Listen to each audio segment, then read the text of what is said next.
감사합니다. 유대인들이 보고 있는 성경은 저희가 지금 갖고 있는 이 성경과는 다른 성경을 보고 있습니다. 유대인들은 이제 모세오경, 토라라고 하고요, 선지서, 느비임, 성문서, 케추빔 해가지고 세 개의 묶음으로 된 책들을 보고 있습니다. 그렇기 때문에 유대인들과 저희가 보는 성경은 달라가지고요, 저는 유대인들의 신앙을 저희가 따를 필요는 없다고 생각합니다. 저희는 저희의 신앙이 있으니까요. 그러나 유대인들이 갖고 있는 장점이 있습니다. 그것은 뭐냐면 유대인들의 명절 때마다 유대인들에게 맞는 성경을 읽는다는 것이에요.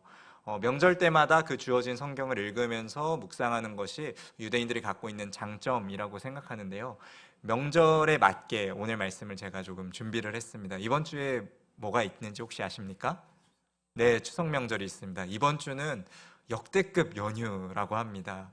다들 체감이 오시나요? 네, 추석 때 쉬고 10월 1일부터 시작돼서 또 10월 2일 못 쉬시는 분들도 계시더라고요. 이야기 말씀을 들어보니까. 근데 10월 3일도 쉬고 해서 거의 일주일 정도를 쉴 수 있는 그런 연휴의 기간이 저희에게 주어졌습니다.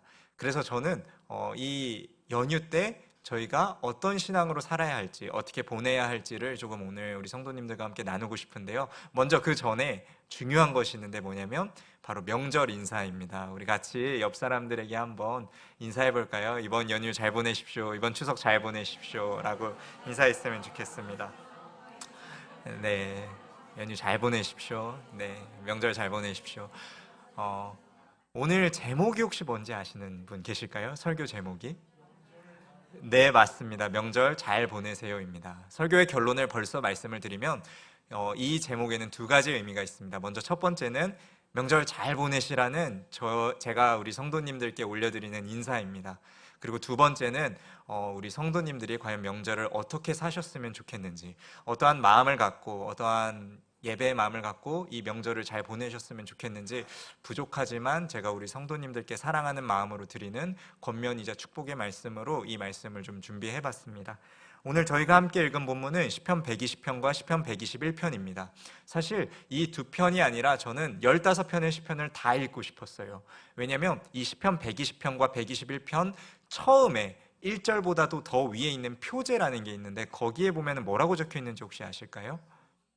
네, 맞습니다. 성전을 올라가는 노래라는 표제를 갖고 있습니다. 원래 시편은 이 표제까지 다 읽어줘야 되는데요, 이 성전을 올라가는 노래라는 표제를 가진 시편은 시편 120편부터 시작해서 134편까지 총 15개의 시편으로 구성이 되어져 있습니다.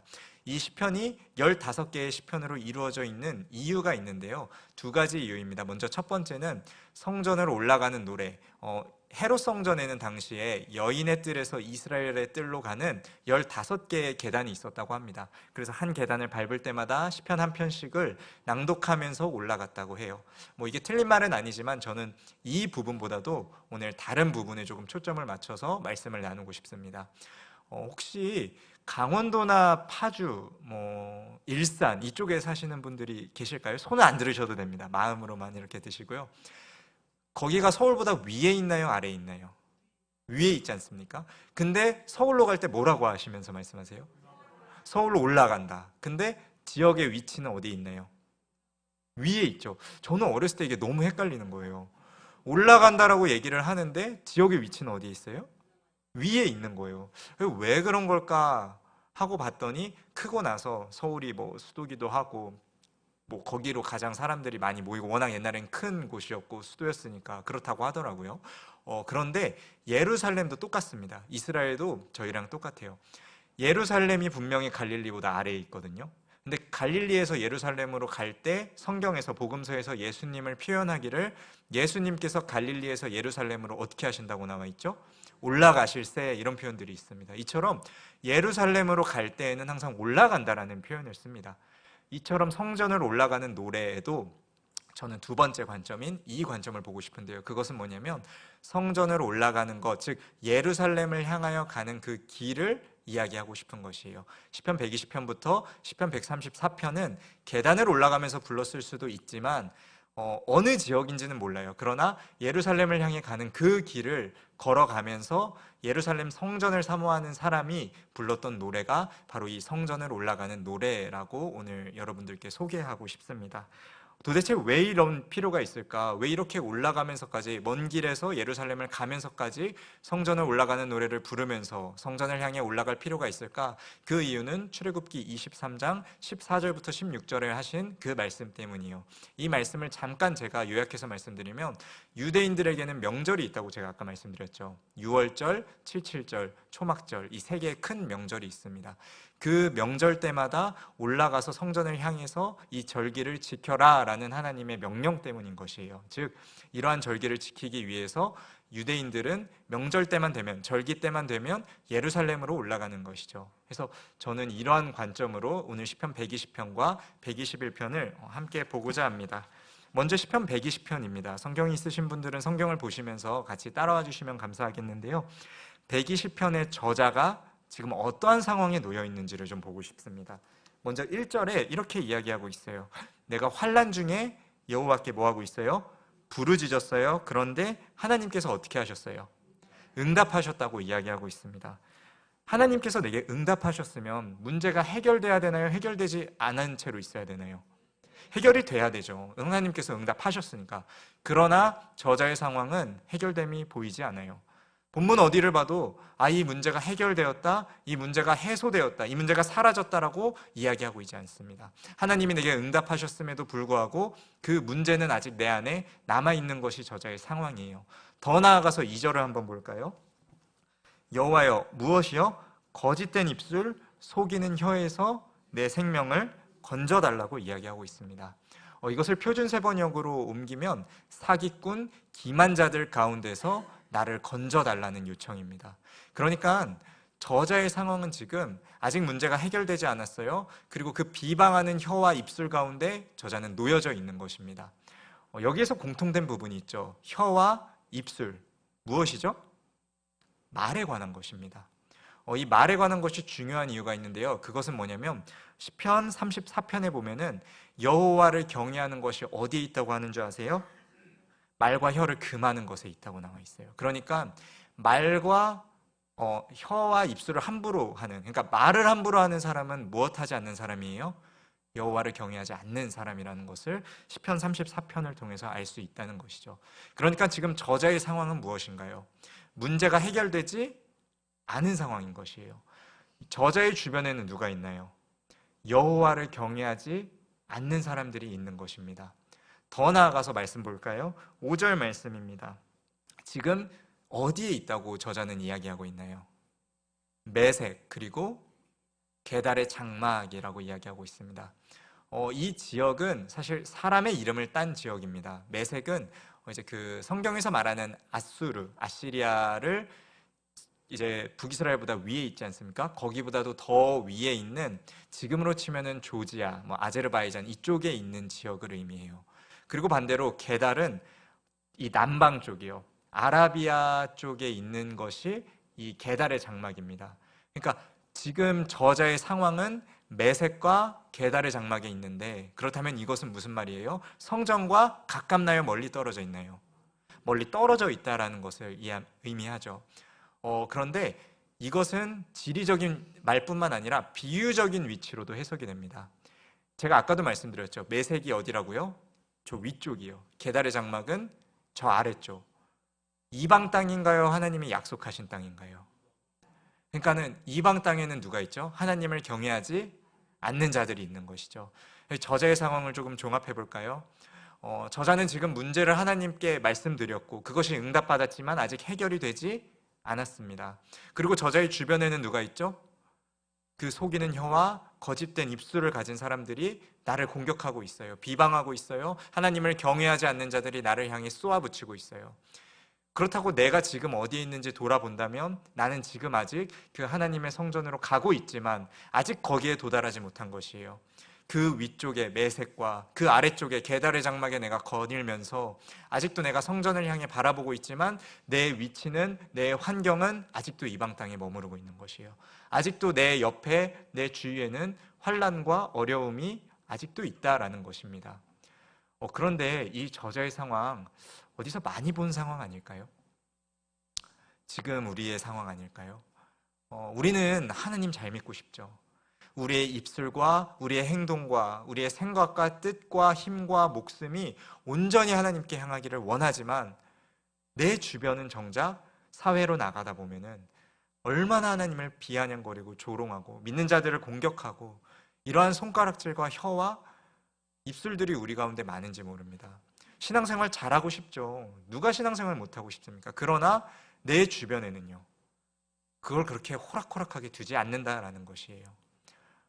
그러니까는 어쩌면 시편 120편의 저자의 모습이 되게 저희의 모습과 동일하고 닮아 있다라고 생각합니다. 그런데 사실 그렇게 멀리 갈 필요도 없습니다. 이번 주에 무엇이 있다고 제가 말씀드렸죠? 추석 명절이 있잖아요.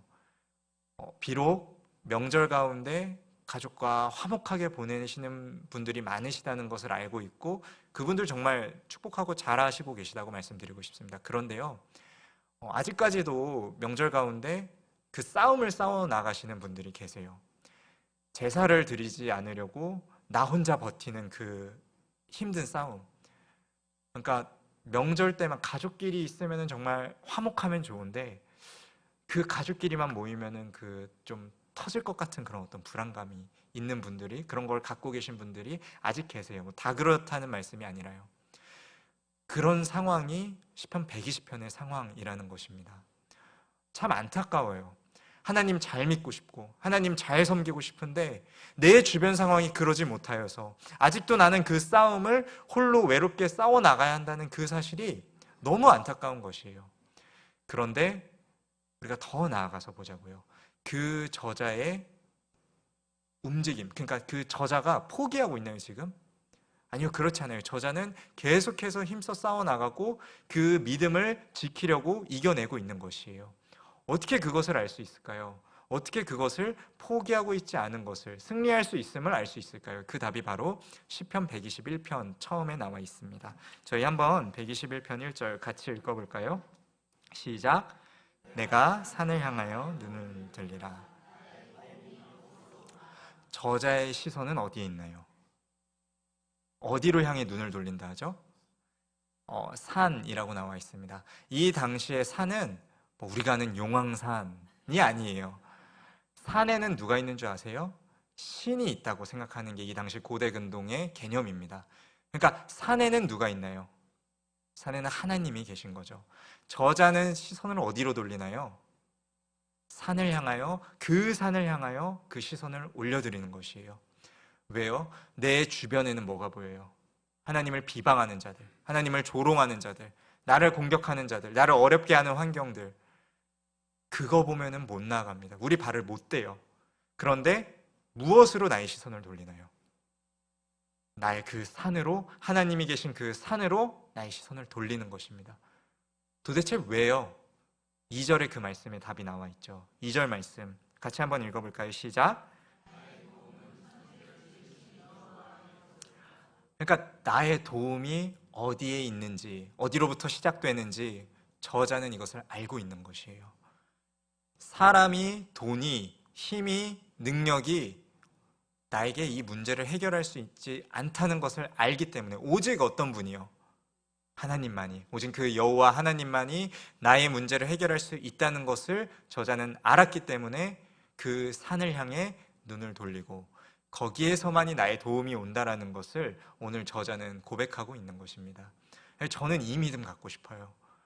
사실 저 아직 어리지만 돈 많으면 얼마나 좋습니까? 능력이 많으면, 빽이 많으면 얼마나 좋아요. 세상 무서울 게 없을 것 같아요. 그런데 그것이 나의 배를 배부르게 할 수 있지 않아요. 나의 이 가람을 채워줄 수 있지 않아요. 이스라엘이 왜 망했는 줄 아세요? 잘못된 웅덩이를 팠기 때문이에요. 그 터진 샘을. 그리고 영원한 생명 되신 여호와 하나님을 버렸기 때문이라고 예레미야서와 이사야서에서 이야기하고 있는 것이죠. 그러니까 우리는 어디에서 도움이 오는지를 반드시 알아야 돼요. 우리의 도움이 누구신지, 우리의 그 영원한 셈이, 우리의 갈증을 채워주실 수 있는 분이 누구신지를 우리는 바로 알아야 하는 것입니다.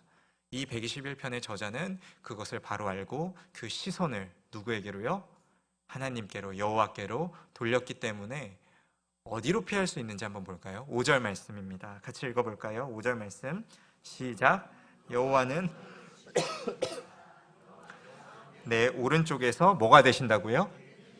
그늘이 되신다고 합니다. 이 그늘은 히브리어로 젤 혹은 첼이라고 하는 단어인데요.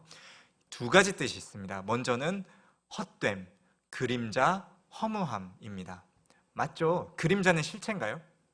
그림자는 실체가 아니죠. 그러니까 그림자는 헛되고 허무한 것입니다. 그런데 두 번째 뜻이 있습니다. 그것은 무엇이냐면 햇빛을 피할 수 있는 지붕, 그러니까 그 그늘이라는 뜻이에요. 의미가 너무 다르지 않습니까? 하나는 헛된 것, 하나는 내 고난과 어려움을 피할 수 있는 지붕, 그늘이 되어준다라는 것입니다. 세상 사람들은 하나님을 믿는 것을 바보 같다고 여겨요. 그래서 120편의 말씀처럼 그것을 향해 조롱해요. 그 거짓된 입술을 우리 앞에서 대놓고 선언해요. 요즘 드라마를 봐도 영화를 봐도 기독교는 비아냥거립니다. 근데 사실 죄송해요. 목사의 문제들이 너무 많다 보니까 할 말이 없어요, 저도. 그래서 더 잘 살아보려고 노력하는 거거든요. 믿는 자들은 그렇게 해야 되는 거잖아요. 그냥 말로 아니야가 아니라 우리가 삶으로 보여내줘야 되는 거잖아요. 근데 너무 안타까운 것은 이 고정인식에 박혀버리게 미디어에서 뭐 영화에서 드라마에서 너무나도 안 좋게 표현하고 있어요. 근데 그 속을 살아가고 있는 게 우리지 않습니까? 그러니까 사람들은 말하는 거예요. 야, 예수 믿는 거, 하나님 믿는 거, 교회 다니는 거 그거 다 헛된 거야.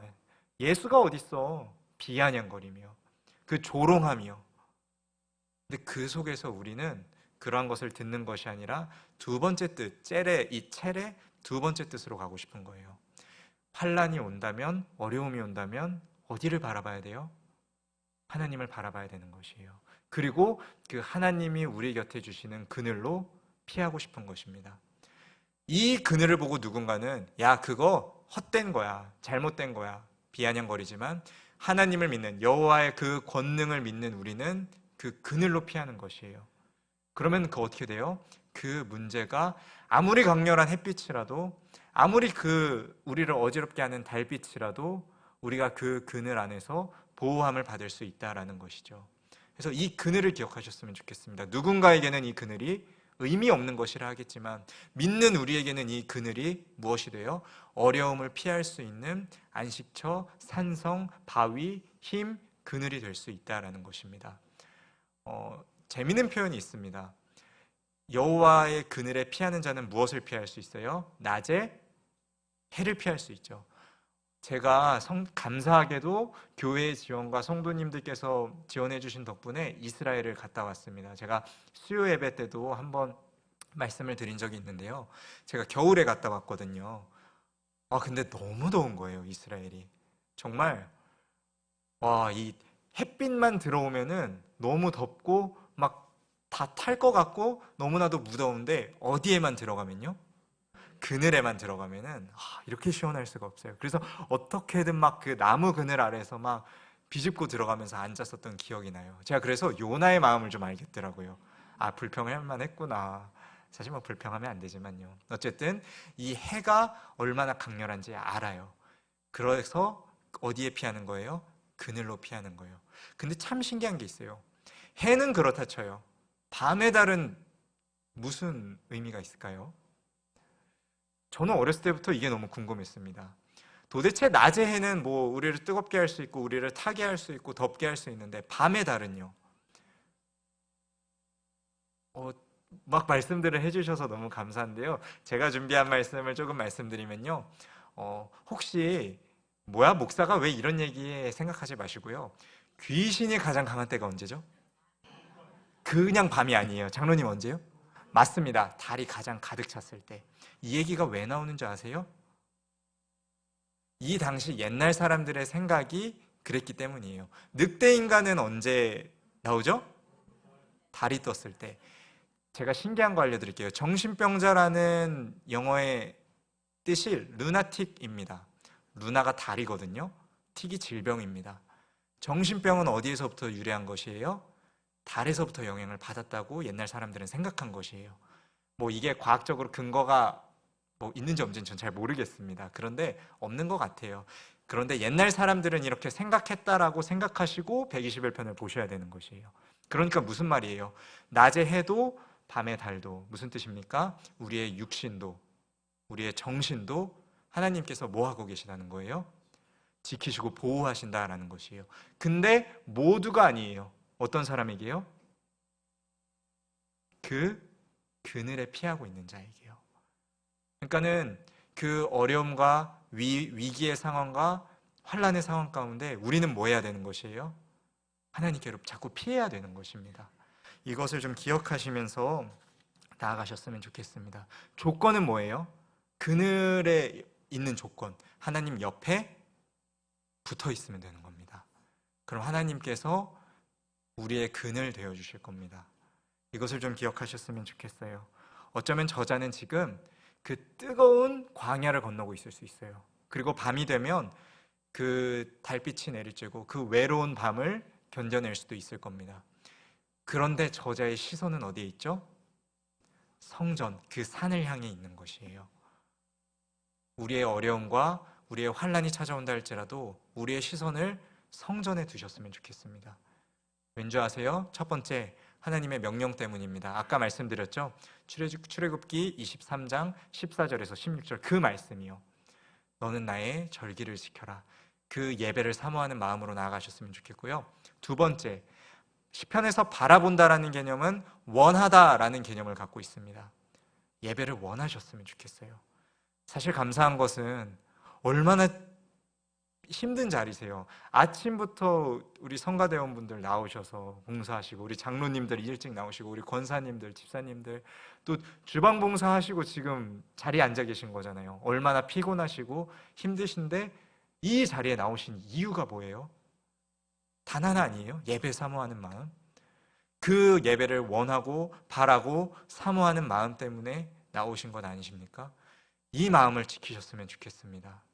이 마음을 기억하시고 그래서 내 주변이 어떻든 환경이 어떻든 내 기분과 뭐 이런 거 다 신경 쓰지 마시고 지금 내가 가장 바라야 하고 원해야 하고 해야 할 것이 무엇인지 다시 한번 기억하셨으면 좋겠습니다. 하나님을 바라는 것, 하나님께 예배하는 것, 그것이 우리의 목적이고 그것이 우리의 소망이라는 사실을 기억하셨으면 좋겠습니다.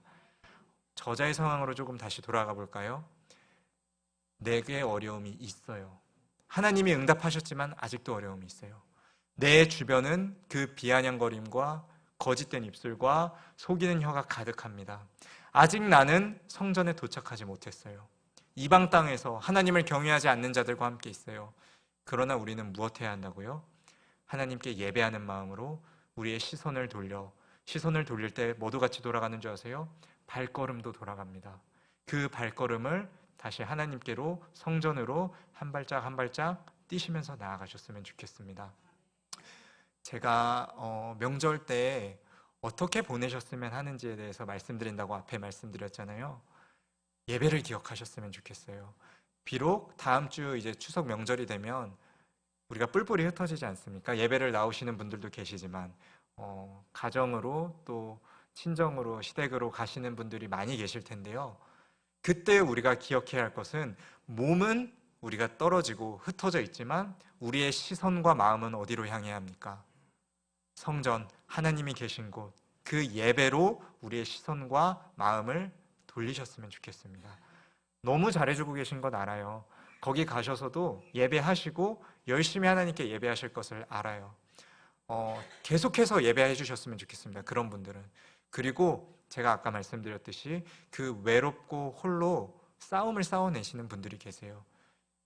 제사를 드리는 환경 속에서 놓여 있으신 분들, 아무도 믿지 않지만 나만 믿는 그 상황 가운데서 계신 분들이 있으신 것을 압니다.